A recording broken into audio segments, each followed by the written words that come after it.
I don't think I've actually been a regenerative farmer for over 30 years. I didn't realise. I thought I started out. We live on a small farm, a small lot of land, but started off on the concept of permaculture 30 plus years ago.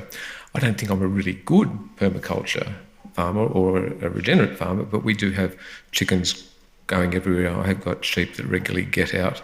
We've tried our pathway with cattle and Scottish Highland cattle, and it really didn't like me after I fed it some feed and it bucked my hand hit into the electric wire. I zapped it with 6,000 volts through, and it waited and waited and waited, and 3 months later it kicked me. Got rid of them. What's this person famous for?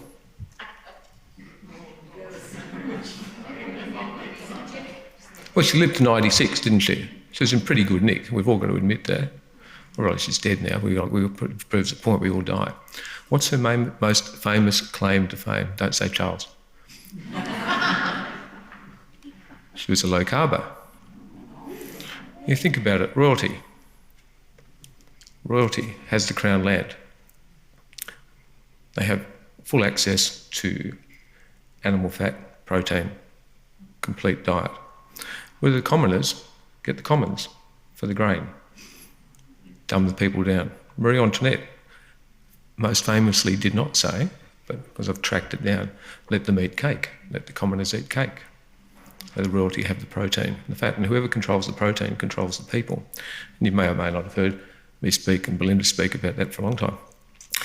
So this is sort of what low-carb healthy fat is. I acknowledge I have conflict of interest. I have lowcarbhealthyfat.com and it's got nothing on it. But I registered a long time ago. So it is essentially an animal-based protein and fat diet with a helping of some vegetables there. And so I talk about the evolution of diet in the modern world. We've got the SAD diet, which is crap food, and standard American diet, standard Australian diet, whichever way you call it.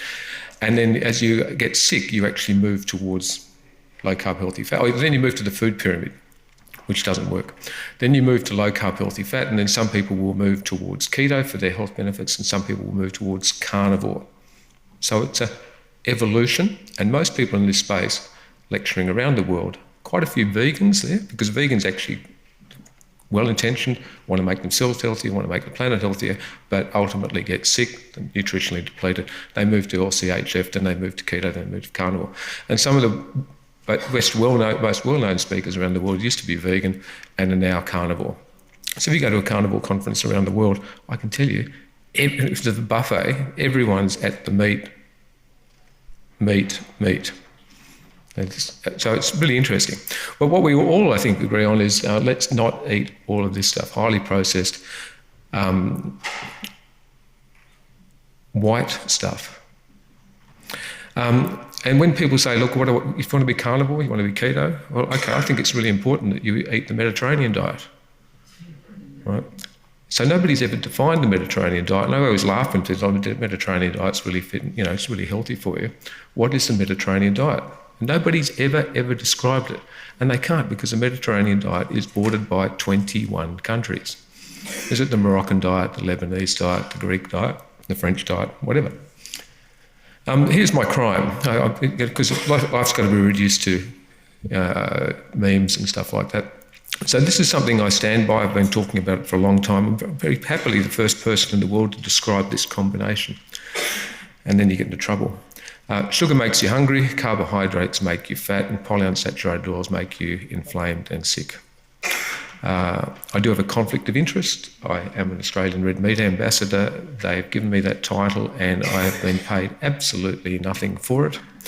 Occasionally the local butchers know that I'm an Australian red meat ambassador and I get some nice steaks. I think we all agree with this quote, if you're in this regenerative space, the nation that destroys its soil destroys itself. And I'll come back to that. So is it safe to eat real food? That's really the question. And I'm going to give you a whole lot of conversation starter points and some conversation stopper points. I can't possibly cover everything that's in my head because we will be still going in a week. And if you get Belinda up here on stage, we'll be going for a month, okay? And that will be just with water and urine breaks. So there's so much to tell you, so much information. A lot of it we've got on our YouTube. We've done podcasts all around the world. But I want to try and give you points that mean that if you wish to practice this as an individual, you want to advise this as a healthcare professional at any level, it is safe. If you're a farmer and you have an interest in it, I'm going to give you some points which may be helpful in a conversation. And if you're going to be worried about the police, I'm going to show you how we've broken the regulators and how it's safe to go forward in this space for us all. And that's critical. Now, the other thing which is really important today is most of you won't remember any of this. If you've done a good talk, people will remember 2, maybe 3 points from it. So just relax, don't concentrate too much, okay? I think it's been recorded.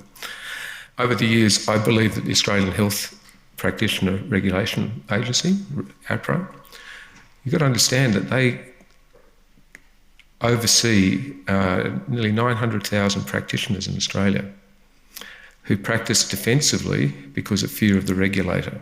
Stupidly, all the members pay for them to actually do that to themselves. But they are a broken, malignant and incompetent process, and I've spoken about that publicly. I've actually spoken to them directly. But I'm going to show you. So when you do get reported to APRA, give me a call because I will help you. And someone here's already given me a thank you card today. There's Abby, thank you. I have a 100% success rate of getting you off, apart from 2 nurses in Queensland whose cases are before the Supreme Court and their legal team say they're going to win and APRA is going to lose badly.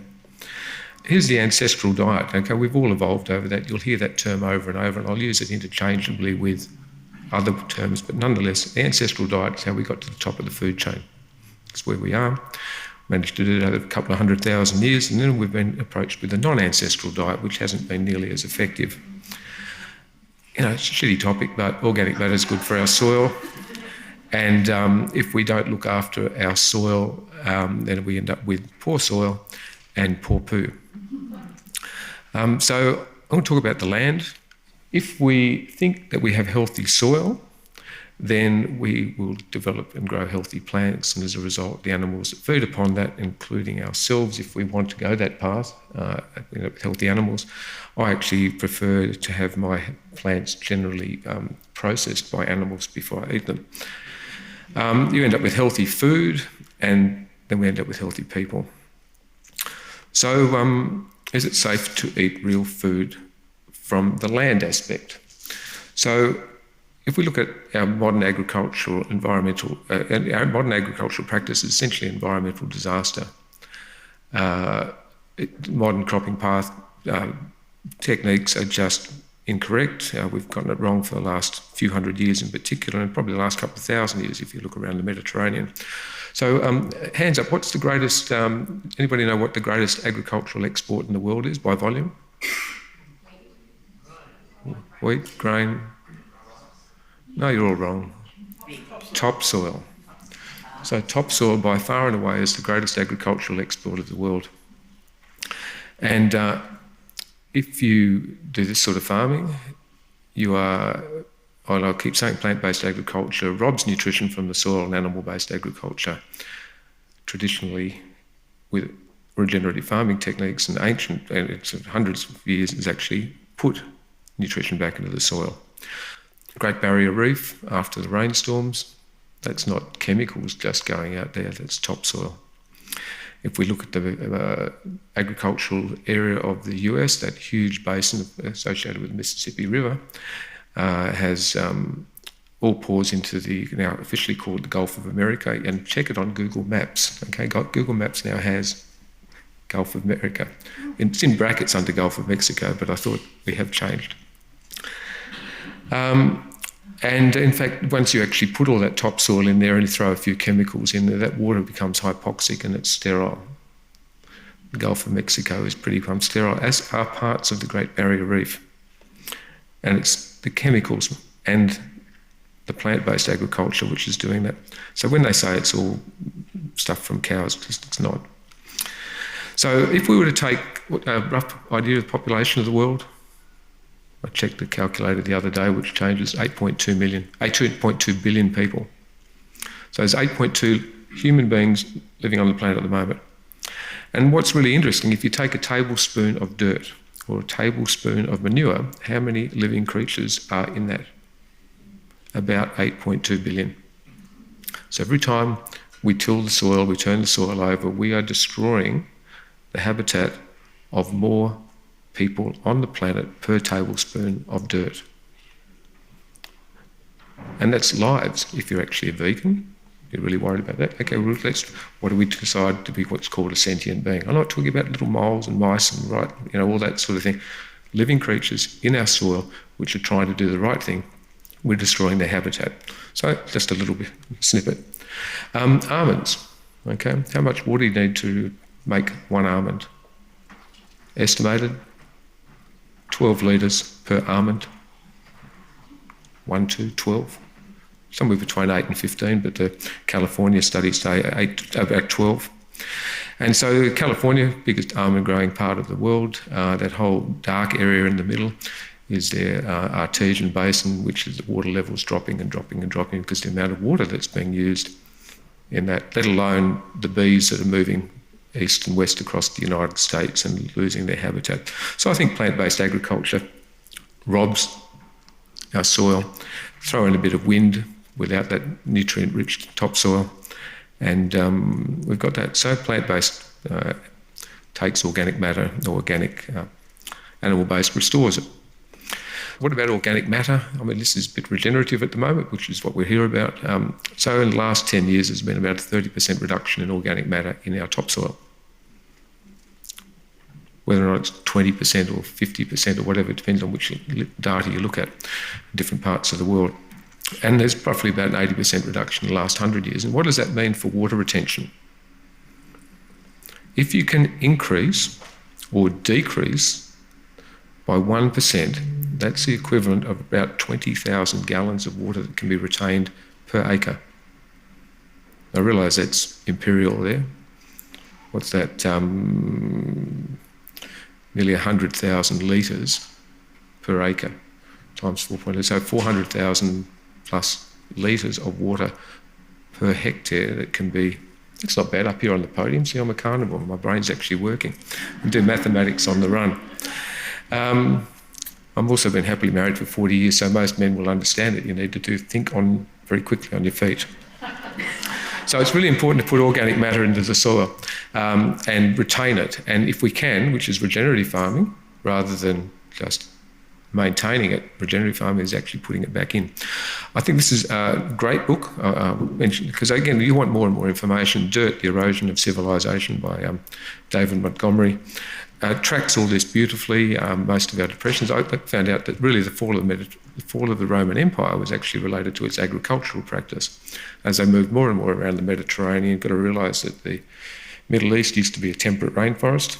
Whoa, it's all desert now, or it's largely desert. And literally the way they stripped the topsoil, they unable to provide enough food supply for their empire. Collapse by Jared Diamond. Any of you read any of his books? Jared Diamond, brilliant. And I'm not being depressive, because the whole thing about that is we have to make action because we're outstripping our planet. It's not just an island anymore, which is clearly Jared Diamond's work. We're outstripping our planet, and we've all got a role to play. I'm going to gloss over a bit of vegetarian vegan propaganda. The system's holding us to gunpoint at the moment. So here's about permanent cropland in the planet, which is increasing over the last 60 years. And more of it's being turned over to cereal production, quite a dramatic increase.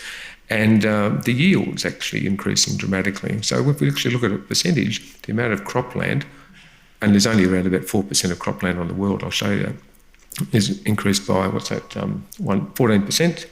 The amount of land use related to cereal is actually now increased by 40%, but the yield's increased by 294% over the last 60 years.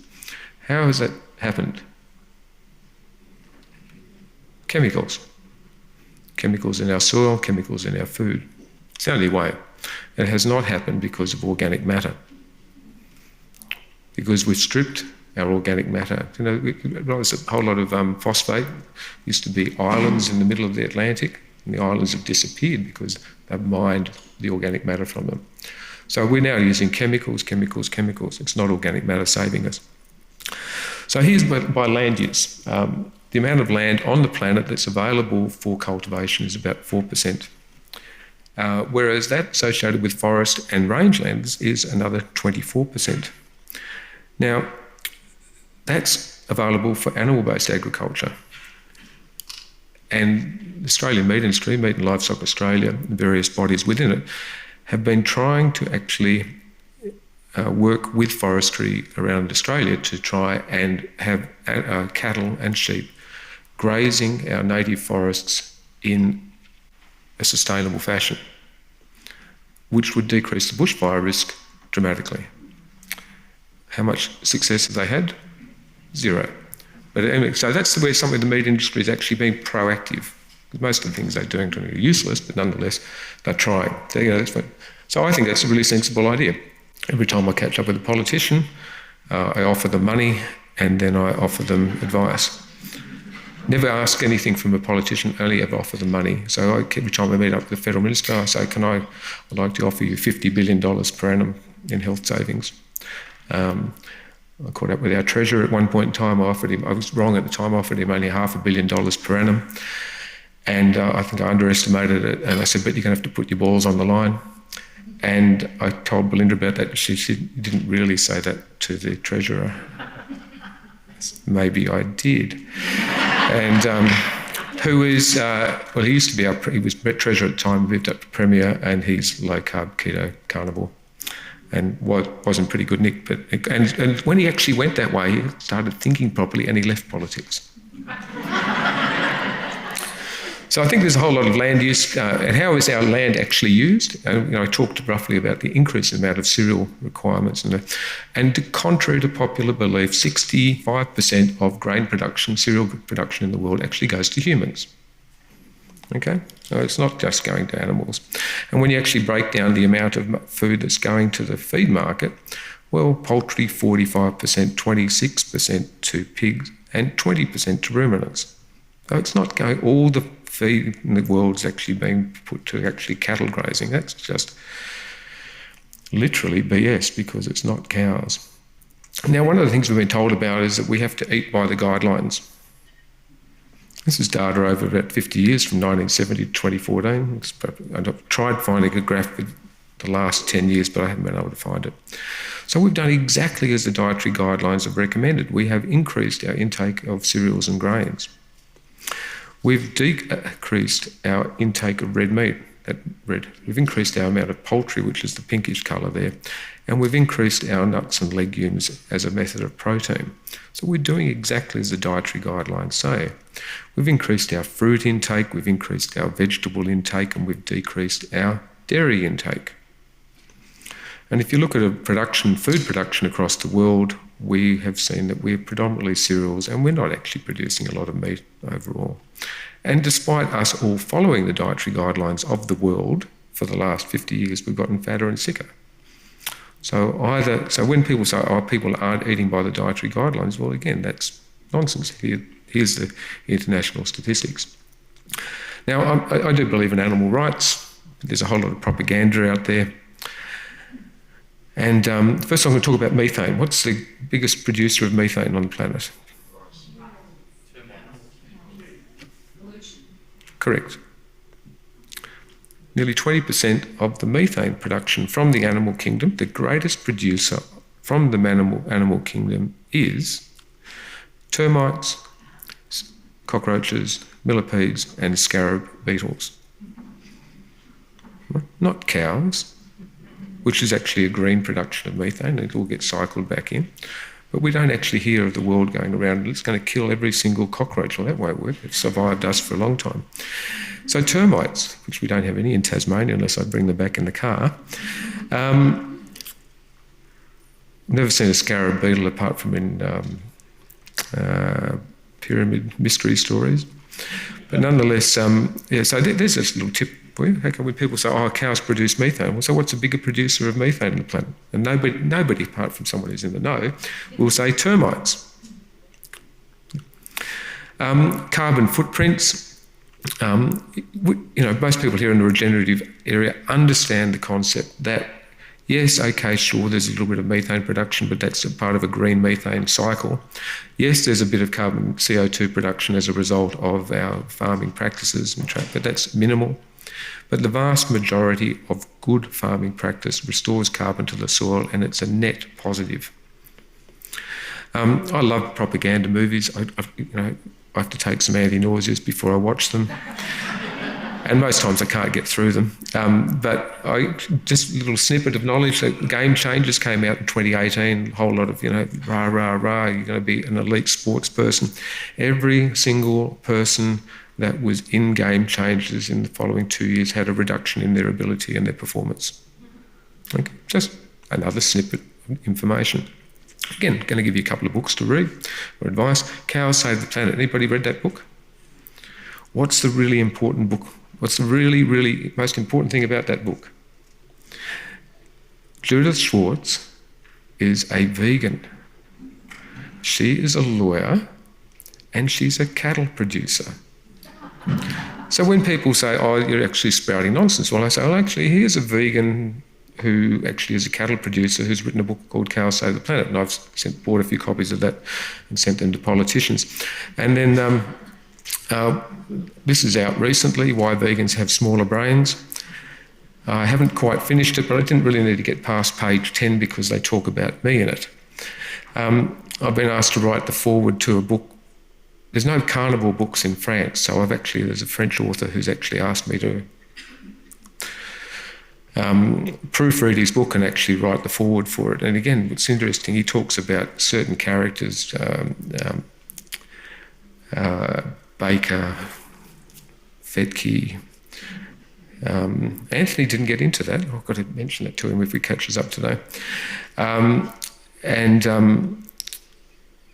come back to certain people in that space because I'll mention it now. Okay, Sean Baker, Ken Berry, Anthony Chaffee, myself, we've all been caught up with our medical boards, and I've assisted those three guys to get off.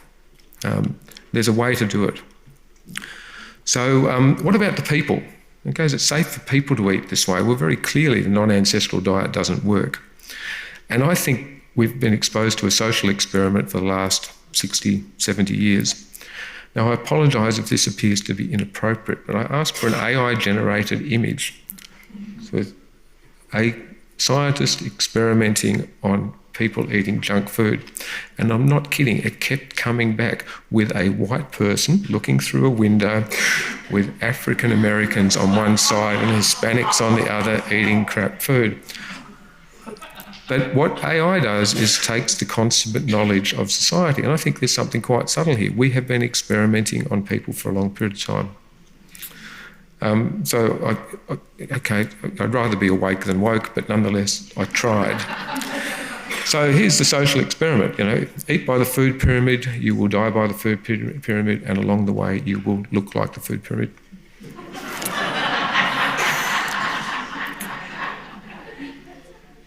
Our health system is bursting at the seams. It's not a health system. It's actually fully appropriately known as a sickness industry. And I do think our social experiment of food is the primary, and lifestyle is the primary issue. I think it's really, really important to understand latest study looking at metabolic health. Okay, it's in the US, up to 2018 data, it's 2022 published. It's the last study which looks at this. It's no different in Australia. 93.2% of the population are metabolically unwell. It's really, really important to dwell on that. It's the same here in Australia. You've got to walk down the street to see that. I actually think that 93.2% of the population, on the average, are insulin resistant, intolerant of carbohydrate and processed food. And therefore, all of the dietary guidelines being written around the world are for healthy people. So I am a major advocate at many levels that we have condition-specific interventions, condition-specific dietary guidelines. So that's why we're talking about diabetes, because 93% of the population have got diabetes or pre-diabetes or are insulin resistant. So I've come up with a dietary guideline for diabetes. We're actually applicable to 93.2% of the population. This is the way you work around government. I've tried the direct full frontal assault, it gets me into trouble. My middle name is Teflon for the amount of stuff that's been thrown on it and it doesn't stick. So we've looked at obesity rates. Doesn't matter if this is the US or Australia, they're skyrocketing. If we look at diabetes rates here in Australia, this is data over the last 36 years. We look at breast cancer rates, it's all in the same trajectory. If we look at mental health issues, it's all in the same trajectory. And again, if we look at the root cause of all disease, big bold statement, inflammation sits underneath it. When you look at it, it's all inflammation. Doesn't matter if it's diabetes, cancer, cardiovascular disease, mental health, autoimmune disease, neurological problems, it's all inflammation. So if we can find out the cause of that inflammation, then we might be onto something. So nearly 12, 13 years ago, I came up with this nutritional model, okay? Because this is impossible to prove. You can never do a double-blind controlled study over 100 years on 10 million people. But nonetheless, this is my model. The combination of sugar, particularly fructose, refined carbohydrate, high doses of glucose, and polyunsaturated seed oils is highly inflammatory. I think that's the toxic aspect. I go into great details in my talks around inflammation, which are all available on YouTube, and I make this complex situation here of oxidation, release of oxygen, free radicals, and how it all happens. It's pretty easy to understand because I got reported, one of the reasons I got reported to the medical board was I made my talks too easy so that people could understand them. Not kidding. And I was reported, and even if I was shown to be right, I was never allowed to talk about it. Even if it became best practice, I was not allowed to talk about it. Not very good about not talking. So this is a nutritional model of modern disease. I completely agree that it's not quite as simple. I do think it's the basic. We pay more attention to what fuel we put in our cars than we put into our bodies. And you can go along and wash the tyres and clean the car and vacuum it all, but unless you put the right fuel in the car, you're going to be in and out of the repair shop paying bills.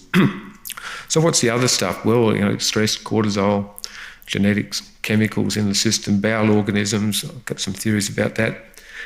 Exercise, where you live, the amount of exposure to light, longitude, Polynesian neighbours. The further you go across the Pacific, the more insulin resistant you are. That's the only way they survived on the raft. And then when they come back to Western food, that's why our Polynesian neighbours.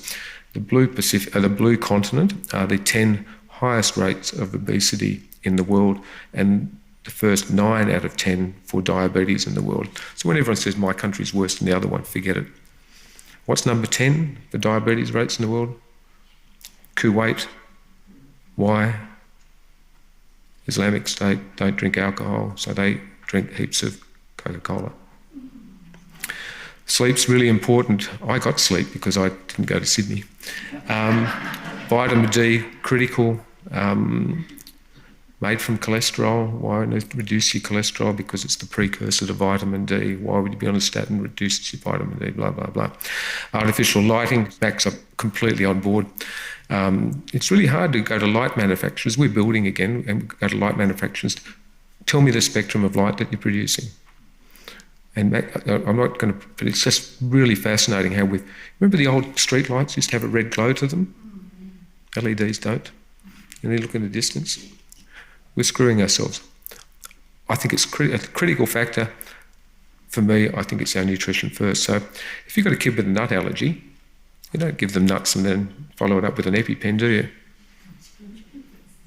So for me, you can change that over for carbohydrates, processed food, modern diet.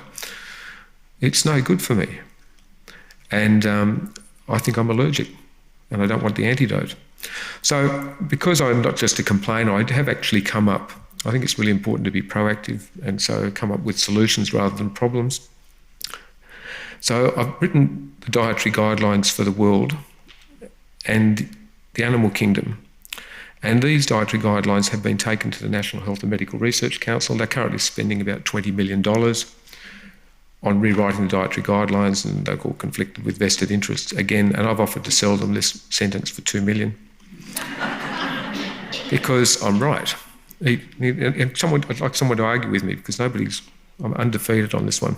Eat fresh, local, seasonal, whole food produce according to your cultural beliefs and environment, reducing added sugars and processed food. When you take that apart, I have described low carb, healthy fat, keto, carnivore. The only foods that are available all year round are animal-based products. So I've very subtly written low-carb, keto, carnivore in one sentence, which you can't argue with. It's a bit like the Mediterranean diet. Like the Mediterranean diet, which is largely animal-based, historically. So when people say, what do you eat? I'm eating the Mediterranean diet. They can't argue with you.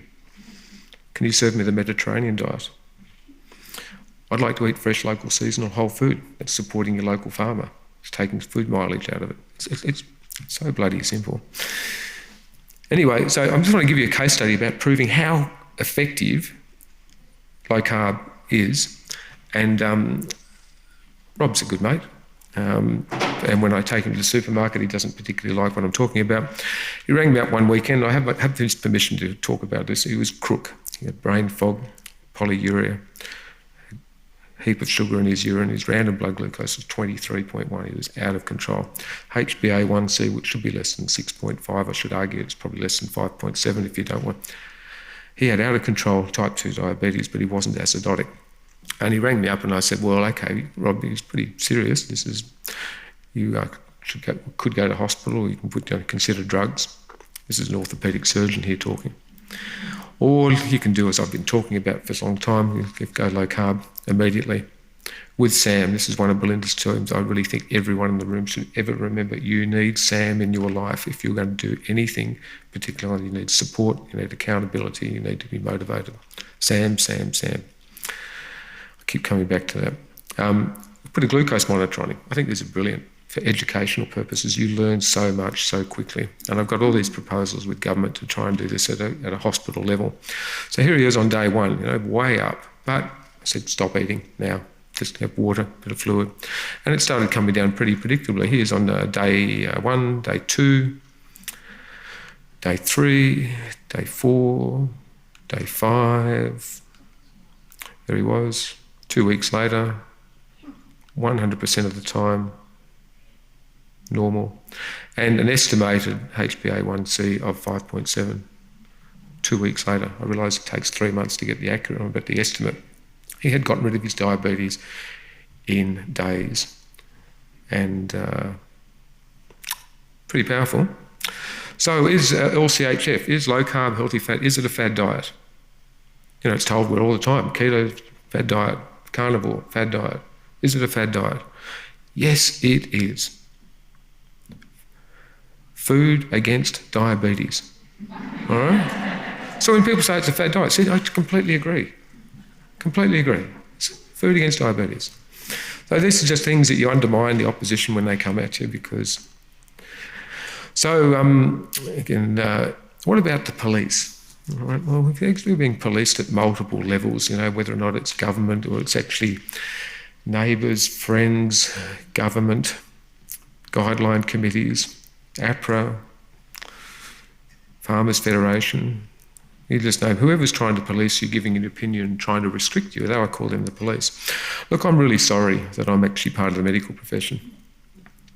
I've retired from clinical practice because I couldn't put up with COVID. But I've still got my registration, still waiting for it to be taken away for things I say.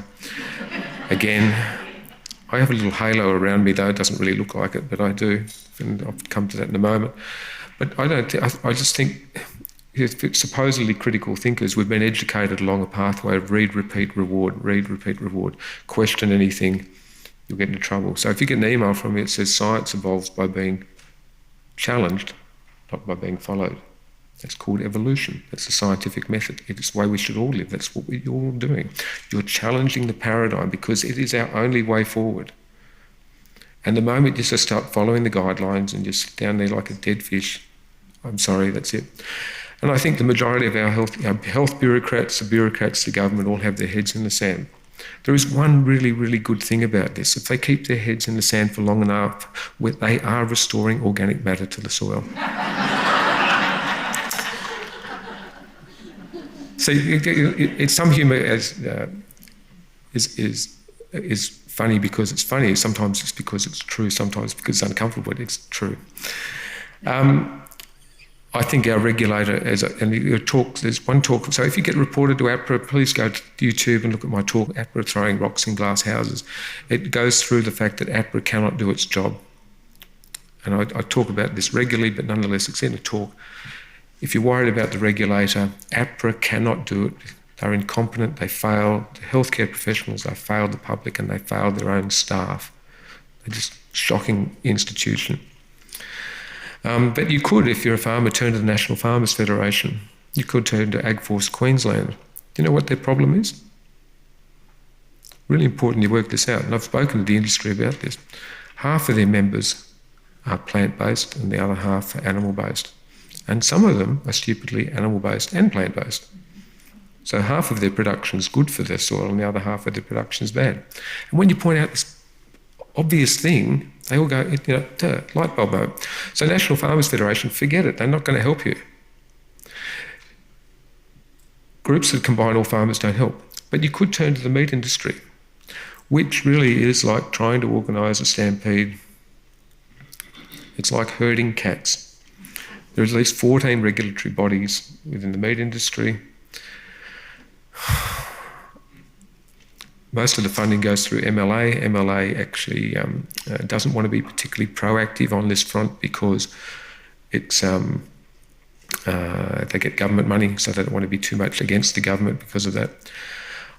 Somehow or other, ended up in the Australian Meat Industry Council annual board meeting as a guest for an hour to actually talk about moving forward in the industry. And I thought it was completely surreal, an orthopaedic surgeon talking to the entire meat industry about how to go forward. My proposal to the meat industry to go on the front foot against all the propaganda against them is I'd like them to allocate 0.1% of their budget, of their operating cost of the industry. Research and development, you want 10, 20%. So to the meat industry, I'd like, it's $80 billion industry. I said, $8 million if you give it to me or someone to organise a front foot group to go on, to be proactive, to be doing all the lobbying that needs to be done, $8 million. And I've spoken to a few times, the younger people within the meat industry get it, they want to do it, the older part doesn't. And hopefully that will change over time, but the meat industry is disparate voices. And they asked me to speak at Beef 2024 last year again, I'd spoken before. And they said, can you come up? I said, no, I've told you what you need to do, you haven't done anything. Do you want me to just give the same talk again? I'm not going to do it. It's just me being petty. But I mean, all you can do is lead a horse to water. And I'm sorry that for the farmers here, but lobby the politicians because the people need to do it. So, I'm going to get to the policing of this. So this is my early years. I was that fat kid. I was raised on this healthy combination. My mother had me on diets, but we had margarine. My mum died when I was young, 46 years ago today, actually. So she's looking down on us. And she was well-intentioned, but she died from cancer at a young age. This is me. Not really that obese, but in 1960s that was. And here I was trying to outrun my bad diet, you can't just look at those thighs. There's no way that Belinda couldn't find that attractive. But that was 4 litres of ice cream per week. I can't remember how many wheat bix. I funded Sanitarium a long time ago. And I know here in this picture that everyone looks at the bride first, okay? But I want you to look at that fellow beside her. Look at that red face. I was inflamed. But, she still loves me. So this is where Tasmanian health system is the nation's worst. Well, that's a lie. It's actually the Northern Territory, but Tasmania comes just behind it. I've spent 30 odd years as an orthopaedic surgeon. I'm proudly showing something I've helped design knee replacements. And that was, that's what orthopaedic surgeons do. But my registrars some years ago I very proudly have this in my office. It's a golden toilet brush. Because they knew that I got to clean up all the shit. And my clinics on a Friday were called Fettke's effed up fructose-free fungating foot folly Fridays. I never found out what the effed up meant.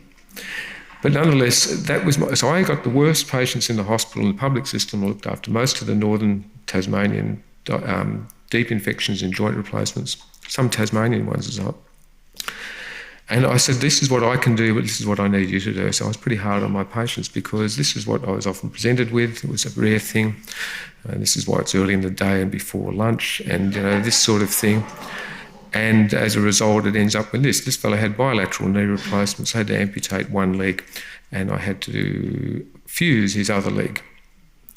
And I said to him, would you rather have got your diabetes under control than have this? Because I get to meet this person every week for a few years, and we get to actually have a reasonable relationship. And I got a bit sick and tired of all of this, so 15 years ago I realised, well, hang on, maybe this stuff is to blame. Maybe this is why I came up with a nutritional model of modern disease. This is why I start talking about, is fruit good or bad for you? This is apparently the go-to video talk in the world, where I just take it apart. And religion's worked against us for a lot of times, but I debated the professor of nutrition for the Defence Department on this topic. About halfway through my talk, he actually conceded defeat. It's been turned into a formal talk here. But I brought up religion. I think, and I'm going to hang on about Belinda's work. Just look up her work about real religion and how we've been completely conflicted over time. So, when I said, what's the original sin?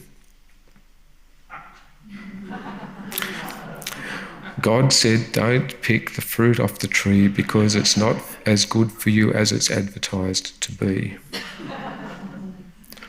Someone remind me to talk about Cain and Abel at the end, okay? So here's my COVID talk. I did a presentation. It's as boring as me talking to a brick wall, but nonetheless, there's so much interesting science in here. I came up with it. If we're going to demonise carbohydrate, what's the toxic dose? It's when it has a negative impact on the system. I'm going to summarise the talk there. 4 grams, 1 teaspoon of carbohydrate has a negative impact on the system. Very low. So along the way, I came up with this, because being proactive, trying to come up with solutions rather than keep complaining. I developed a website, No Fructose. If you go to it, it's completely out of date. I'm too busy. But there's still basic stuff there. This concept of sugar makes you hungry, carbs make you fat, seed oils make you inflamed and sick. Belinda and our youngest daughter convinced me that I need to go on this thing called Facebook. I still remember the little table in San Francisco airport where they convinced me to do it. And cute beard there, but I've never been able to grow a beard. And just to prove I'm a sympathetic guy, if you look at that topic there in the bottom, acts the tampon tax, so I was actually I'm a sensitive guy. However, Coca-Cola don't think that I'm a sensitive guy. Within days of launching the website and the Facebook page, I was attacked by members who were working for Coca-Cola. I've gone to a Coca-Cola conference, stood up and asked questions, and it was really cool because when I stood up and said, Dr. Gary Fettke from Tasmania, the entire audience turned around and said, oh, you know who I am. But because I was on this bandwagon talking about all this, it wasn't long before I came under the influence of the Australian Breakfast Cereal Manufacturers Forum, the heads of Kellogg, Sanitarium, Freedom Foods, Nestle, a couple of minor names there, and the head of the Australian Food and Grocery Council. We're meeting every 3 months at Concord Golf Club to have lunch and discuss strategy for the country. And the topic of food cereal sales were down in Australia and New Zealand, and these 7 people were to be targeted, and I was the only Australian doctor on that list for targeting. And the Dietitians Association of Australia at that time, DAA, now Dietitians Australia, were contracted were in a paid agreement to the cereal industry to promote, and Belinda will help me, what's the exact word? Can you hear that? Say it out loud, darling. Influence, protect, and actively defend cereal grains and even sugars messaging. So we've got these are the ones writing the dietary guidelines in Australia. Anyway, they're also being paid, and it wasn't long before I was reported to the medical board through the whole union scenario for inappropriately giving advice about reducing sugar. I thought all this was a bit ludicrous. I thought it was a joke for the first year. and ultimately I got reported 3 times to the medical board. And along that way, there were some politicians that were helpful. Understanding when you work with politicians, it's a two-way street. They're after something and you're after something as well. But I presented to the medical complaints process in Australia about how dysfunctional APRA is. You'll find I'll say what I think. It's much easier that way. Ronald Reagan once said it's much easier to tell the truth because it's impossible to remember a lie. And 2016 I presented there, and within 2 hours the medical board came down with a finding against me. 2 hours after I presented, an email came with a finding against me, silencing me. And effectively that meant a medical degree does not qualify doctors to advise patients to avoid sugar. Because I was asked one question. It's a complete kangaroo court. My lawyer could come with me, but he had to sit beside me and not give me any advice. I was asked one question after I gave a 25, I was told I had 30 minutes, but I got in there and said, you got 25 minutes. So I gave a 24-minute, 50-second diatribe defending myself, and the person on the other side, who was extremely obese, but headed the board at that point in time, I'm not kidding, she said, oh, well done, Dr. Fettke, you were 24 minutes and 50 seconds. That's how I happen to know you stayed underneath it. But she asked, they went out, and then half an hour later they came back in, and they said, Dr. Fettke, do you think that advising your patients to reduce sugar is specific medical advice? And I went, yes. My lawyer at the time was going, no. But anyway, I said, no, it is. Anyway, so I was silenced for ever giving that advice, even if everything we're talking about is proven to be best practice. I wrote to the Senate inquiry, Senate team, and said I feel as though I've been bullied and harassed, which was then investigated over the next 4 months, and the finding of in my favour was handed down. So I have my own chapter, matter of parliamentary privilege. So if you bully and harass someone under parliamentary privilege, that's a jailable offence, but you can't jail a statutory body. And but nonetheless, a letter has gone out to every statutory body in Australia saying thou shalt not do that ever again to anyone. So I can say a few things about APRA and really not particularly worry. So I had a gag order on me. So Belinda took over my Facebook page, changed it to Belinda Fettke No Fructose. We just actually wrote it in ink across it originally. I was interviewed because I struggled to be silenced. Andrea Seinfeld from Diet Doctor. I quietly had a chat to a few people in Launceston. We continued with our Fairs is Fat Busters, which was pretty well Biggest Loser on radio, supporting community in a big way. Did that for some years. I think I only appeared in the local rag for only 30 occasions or so. It was on Sunday night where I inappropriately reversed Tony Bennyworth's type 2 diabetes. Got reported to that. The fellow on the right in the top right-hand corner was Michael Mosley's patient. Here's my claim to fame. My patient beat Michael Mosley's patient, and we both smashed the dietitian's patient. It's interesting. I did say to Michael Mosley, what happens after you do 800 calories per day for 8 weeks? And he didn't have any. He said, the 5-2 diet. So why don't we just do low carb, healthy fat from the time? So I quietly appeared on Catalyst. I was quietly appearing on the 7:30 report, quietly appearing on Four Corners. I've been involved in 4 movies, directly, indirectly. A friend of mine was travelling to Japan, long-haul flight, watching this fat documentary, and was extremely distressed to see my face pop up there and sent me this picture. He was just trying to have a restful trip, but finally... Belinda's work is just amazing. The demonisation of red meat has nothing to do with science, and so she's really come to my side. In fact, a lot of times stood in front of me. The CSIRO low carb diet, seen that book? So CSIRO were able to talk about low carb, but I wasn't. We're at the airport flying through, but what's really interesting there is one of the 2 authors of that CSIRO low carb book was in our lounge room 2 years before, and I was explaining it all to her. We've quietly been on YouTube and podcasts, lost track somewhere between 10 and 15 million times, so our reach goes well beyond where we are today. And my social media allows me to reach more people every single day than I'll see in a lifetime of medicine. Very powerful. So thank you to all of you. I was cleared of all these charges.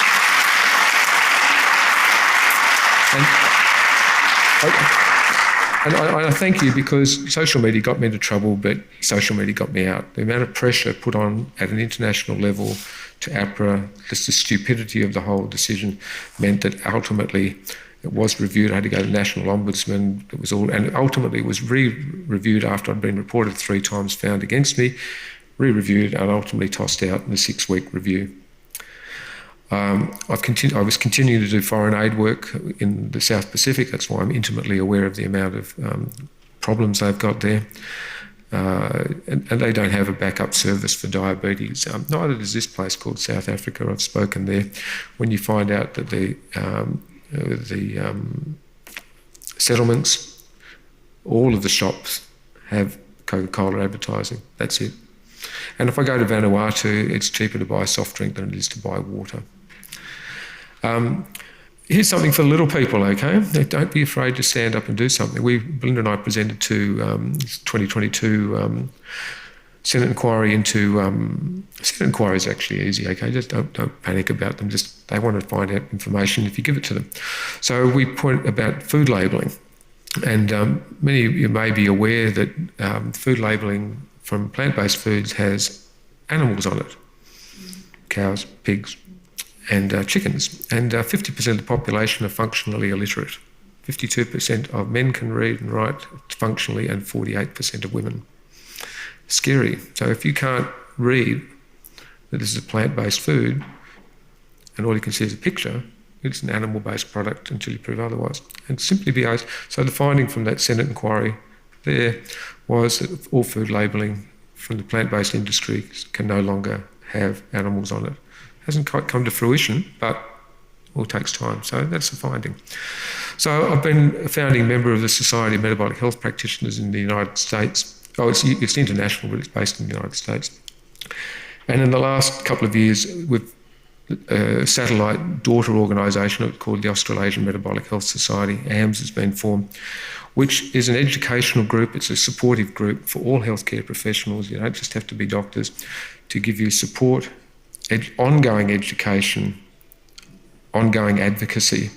So Ron, you here today? Ron Schweitz? There he is. Sorry, I think Ron's a member of AMS. We just need membership to create sustainability. Fees are cheap, monthly grand rounds, lots of support, and good spot to be. And so if we can get this model right, and we're trying to get this right, it'll be duplicated around the world. That's the whole concept of it. So we have international groups there. So what's the police going to do? They can't come after you now. I've said 93% of the population are insulin resistant who will respond to therapeutic carbohydrate reduction, which equals low carb, keto, carnivore. So National Diabetes Strategy now has low carb, therapeutic carbohydrate reduction in it as a means of doing that, putting type 2 diabetes into remission and reversal. Really, really powerful. So much work to get into it. A whole story around this, but therapeutic carbohydrate reduction has now been endorsed by the Australian Diabetes Society, which is the peak body for dietitians, for endocrinologists in Australia. And Diabetes Australia now has it as best practice. So if you are insulin resistant, 93% of the population, forget the dietary guidelines, this is applicable. Best practice. And even my old friends from the Dietitians Australia have low carbohydrate diets, people with type 1 and type 2 diabetes, and they're looking for educational material supplied to them now by the recently formed Australasian Metabolic Health Society. If you're looking for a book that wants all the scientific evidence, all of the articles that support this ketogenic carnivore diet, this book called Ketogenic from the Noakes Foundation Nutrition Network. Sean Baker and I wrote the chapter on orthopaedics. I think I did 90% of that, but anyway. Just got to bag him out when he's not here to defend himself. So and we're using that, if healthcare professionals say, oh, have you got any references to support? Here's a whole effing textbook with it. It is. But if you can't afford that, but you're actually looking for specific nutritional advice, well, you can go to Women's Weekly.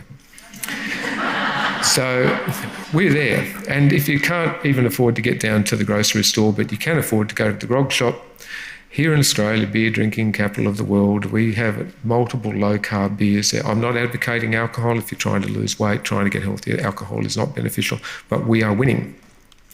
So what are we? New dietary guidelines: eat fresh, local, seasonal, whole food based on your culture and environment, reducing added sugar and processed food. I say it in my sleep. I also say this in my sleep. Sugar makes you hungry, carbs make you fat. Polyunsaturated soils make you inflamed and sick. This is why I want you to try and remember that. So is it safe to eat real food? Well, we've got to think about the health of the soil, healthy plants, animals, food. Definitely gives us healthier people. So I do believe it is safe to eat real food for the land, the people, and ignore the police. Margaret Mead: a small group of thoughtful, committed citizens can change the world. I do have a confession to make at the end of all of this. I am a vegetarian, but I know it's not healthy for me, and I need to supplement. So I am a carno, ovo, lacto, pesco, paleo vegetarian. I supplement with meat, eggs, cheese, fish and chicken. Welcome to my table. Only dead fish swim with the current. I wrote this book. I still live by this. If you want to be a dead fish, just go along with everyone else. Science evolves because it is challenged, not because it is followed. Thank you very much.